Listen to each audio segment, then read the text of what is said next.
Halo, rekan-rekan sekalian, semoga dalam kabar dan kondisi yang baik. Saya Gregorius Gurustriantawan Manurung, mahasiswa sastra Indonesia Undip, hendak mempresentasikan kegiatan magang di serat.id.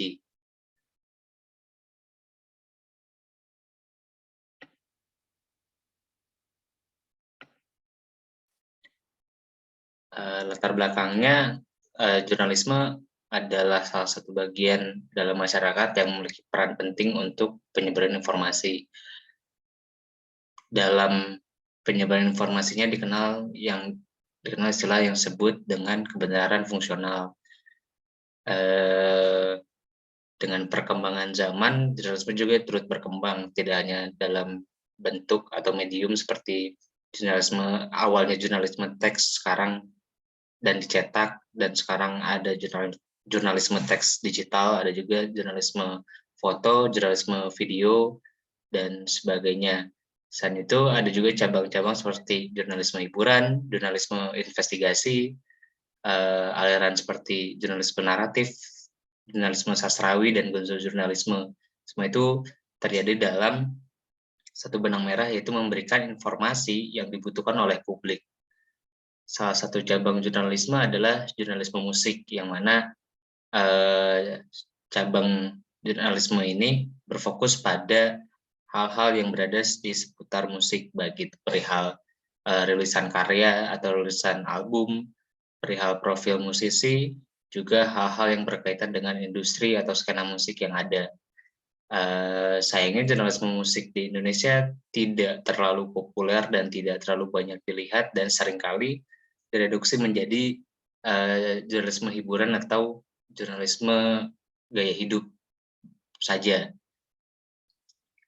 Dengan berkembangnya industri musik di Indonesia saat ini, semestinya jurnalisme musik juga ikut berkembang, dan hal itu salah satunya adalah dengan produk-produk jurnalisme musik yang terus diproduksi dengan kualitas-kualitas yang baik itu sesuai dengan kaidah-kaidah jurnalistik, juga dengan kebutuhan daripada pengabaran dan kritik terhadap musik itu sendiri.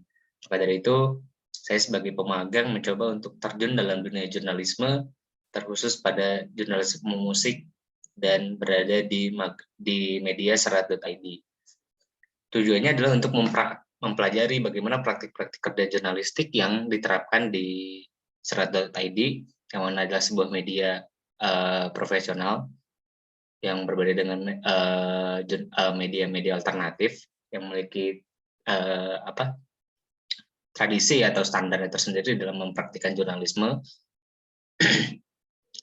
Juga untuk memahami bagaimana praktik kerja, alur kerja, tata kerja, dan metode daripada sebuah media, dan praktik kerja daripada jurnalistik itu sendiri, terkhusus jurnalisme musik.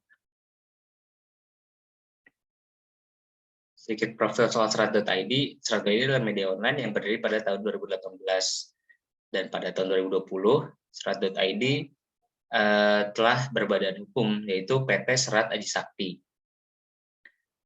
Serat.id ini ada di Semarang karena adalah media yang dinaungi atau media yang dimiliki oleh Aliansi Jurnalis Independen atau AJI yang ada di Kota Semarang. AJI sendiri adalah organisasi jurnalis di Indonesia yang memiliki sejarah yang panjang, juga reputasi yang kuat dalam mengedepankan hak-hak warga atas informasi secara jernih, juga dalam pengembaraan kaum terpinggirkan. AJI ini sendiri berdiri sebagai respon dari pemberedelan banyak media pada rezim Orde Baru, dan juga menjadi alternatif atas organisasi jurnalis atau wartawan pada saat itu yang dominan, yaitu PWI atau Perhimpunan Wartawan Indonesia. AJI ini sampai sekarang masih berjalan dan memiliki reputasi yang kuat dalam kajian, dalam praktik, dalam kritik dan dalam pergerakannya dalam membangun jurnalisme yang lebih baik gitu. Mereka bergerak dari mulai membuat penelitian atau kajian, lalu juga memberikan grant atau hibah bagi para jurnalis yang sedang ingin melakukan liputan investigasi dengan tema-tema tertentu. Nah, kembali ke Serat ini dimiliki oleh Aji dari Semarang yang memiliki slogan atau tagline bertutur dengan data. Di rubrik di Serat.id sendiri ada beberapa rubrik, ada sekitar 7 rubrik. Ada in-depth atau jurnalisme mendalam yang berfokus pada investigasi, ada feature, salah satu medium jurnalistik yang berkembang di tahun yang pertama kali munculnya di tahun 1900-an lewat majalah Time yang terkenal itu. Ada rubrik analisa, rubrik kilas, rubrik langenan, dan juga yang non-teks ada rubrik foto dan juga video. Magang yang saya lakukan sebenarnya terdirinya di rumah ya, karena kebijakan saat itu pandemi COVID-19 di Indonesia ada di gelombang keduanya yang cukup parah, dan diberlakukannya PPKM sehingga seluruh kegiatan di Serat.id dilakukan secara daring atau work from home, bekerja dari rumah. Sebenarnya kantor Serat.id sendiri ada di Jalan Nakula 2 nomor 5 di Semarang. Lalu berlangsung dari tanggal 17 Agustus sampai 14 Oktober 2021. Selama kegiatan magang di Serat.id, kebetulan saya ditugaskan untuk menulis laporan jurnalistik dalam bentuk feature yang berbeda dari bentuk hard news atau berita sekilas yang ada, yang tentang kejadian-kejadian aktual, kejadian breaking news dan segala macam, tapi dalam bentuk feature yang mana kalau menurut buku dari Tempo itu lebih ada menghiburnya, juga lebih mendalam. Dan fokus dari feature yang saya tulis ada di perihal musik di Semarang, baik tentang musik, tentang musikus atau pelaku musik lain yang semuanya berada di Semarang. Dalam penulisan feature selama magang itu, penulis atau saya pemagang mengikuti alur kerja yang ada di Serat.id dan menulisnya sesuai dengan kaidah-kaidah dan cara-cara penulisan sebuah laporan jurnalistik. Dalam mempraktikkan kerja-kerja jurnalistik yang di Serat.id ada alur kerja tersendiri. Berikut adalah alur kerjanya. Pertama, pemagang memberikan usulan liputan, yang mana usulan liputan itu diberikan kepada pembimbing untuk dilihat dan nanti diberikan statusnya, dikonfirmasi apakah disetujui atau tidak, dan biasanya pembimbing akan memberikan sedikit catatan untuk memperbaiki usulan yang sudah diberikan, baik itu tambahan, pengurangan, dan hal-hal seputar itu. Dan usulannya itu diberikan dalam format yang sudah ada yang diterapkan oleh Serat.id dalam praktik kerjanya. Ketika usulan liputan sudah diterima atau disetujui oleh pembimbing, lalu mulai terjadinya pengerjaan liputan, yang mana penulis mulai menuliskan daftar pertanyaan untuk narasumber, lalu menghubungi narasumber, mewawancari narasumber sesuai dengan pertanyaan, sesuai dengan angle atau sudut pandang yang ada dalam usulan liputan, atau jika pun ada sedikit perubahan dikarenakan adanya data lapangan yang baru yang diambil, tidak terlalu menyimpang dari usulan yang diberikan. Setelah wawancara selesai dengan narasumber, yang seringkali tidak hanya satu narasumber karena penulisannya dalam bentuk feature, wawancara tersebut ditranskripkan, lalu setelah ditranskrip baru digarap untuk menjadi sebuah tulisan features yang seperti tadi sesuai dengan usulan dan temuan data yang ada di lapangan. Setelah feature itu selesai, lalu dikirimkan kepada pembimbing magang, yang kebetulan dalam kasus saya adalah pemimpin redaksi dari Serat.id sendiri.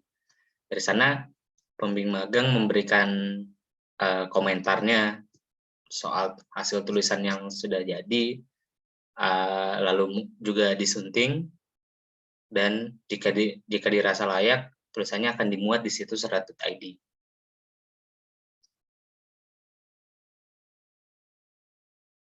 Berikut adalah format usulan liputan, salah satu hal yang saya pelajari ketika magang di Serat.id. Jadi untuk merancang sebuah liputan, berikut adalah beberapa format yang harus dikirimkan. Ada tema atau topik liputan, itu seperti misal feature, profil, band, bla bla bla, band Sati Karisma misalnya.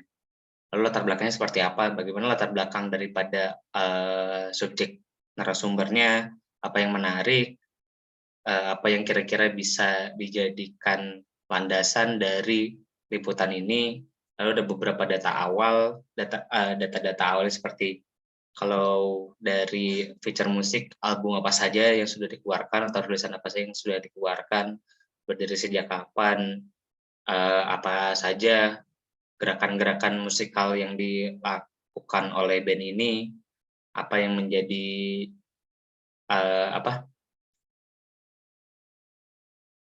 nilai lebih dimiliki band ini gitu. Itu melalui riset yang saya lakukan sendiri. Lalu pemilihan angle liputan ini lebih dalam bentuknya pertanyaan, seperti bagaimana band ini pertama berdiri, bagaimana penggarapan proses album ini yang dimiliki oleh band ini, bagaimana tanggapan audiens atau tanggapan penikmat musik atau penggiat musik yang ada di Semarang. Jadi itu menjadi semacam rumusan masalah mungkin. Kalau dari kalau dalam bentuk penulisan ilmiah atau makalah atau skripsi dan sebagainya.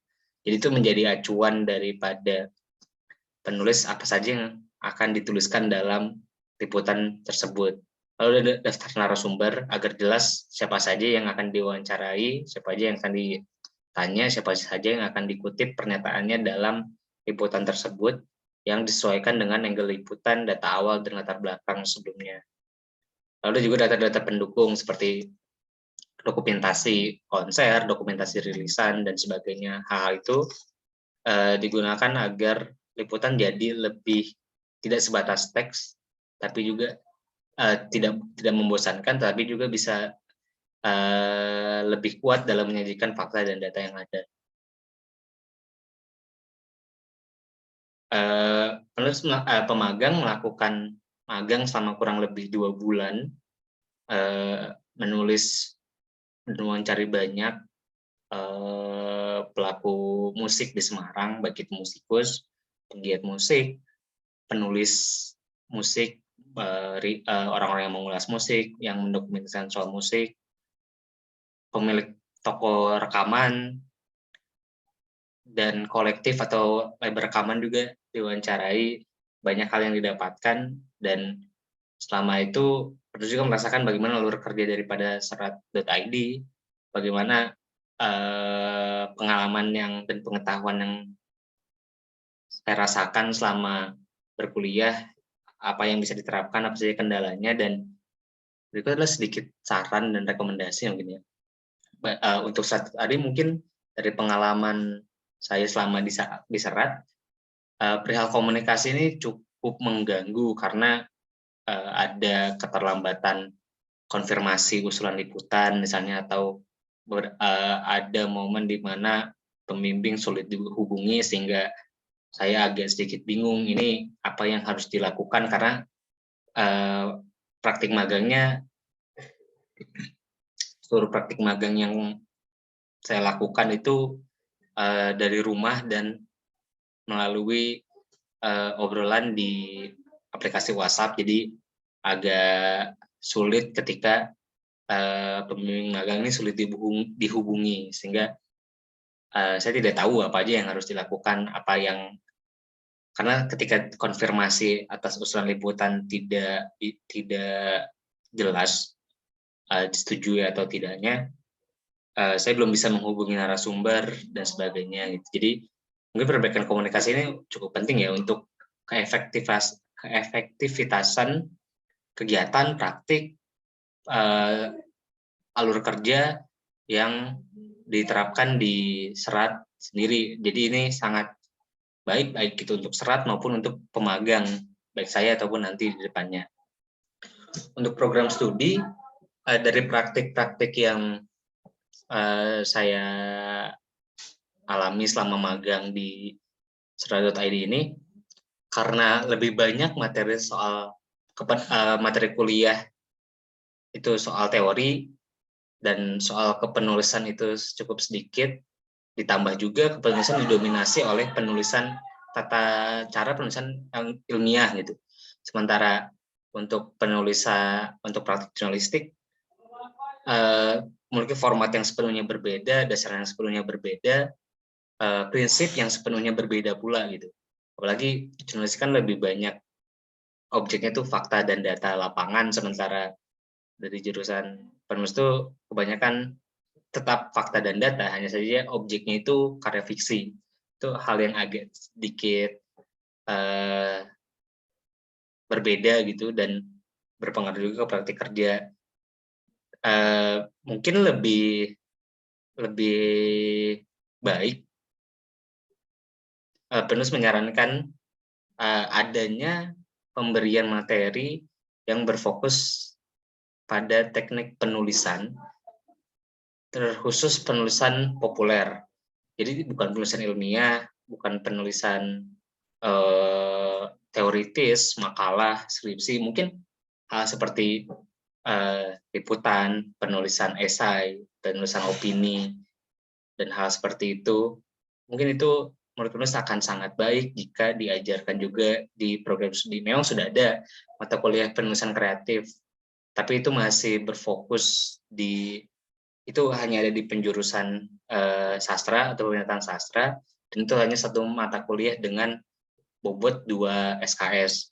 Menurut penulis akan lebih baik jika itu lebih mendalam dan bagi seluruh peminatan, karena meskipun ini baik untuk banyak hal kalau menurut saya, karena baik itu orang-orang yang berfokus pada hal-hal akademis. Kalau kita lihat banyak juga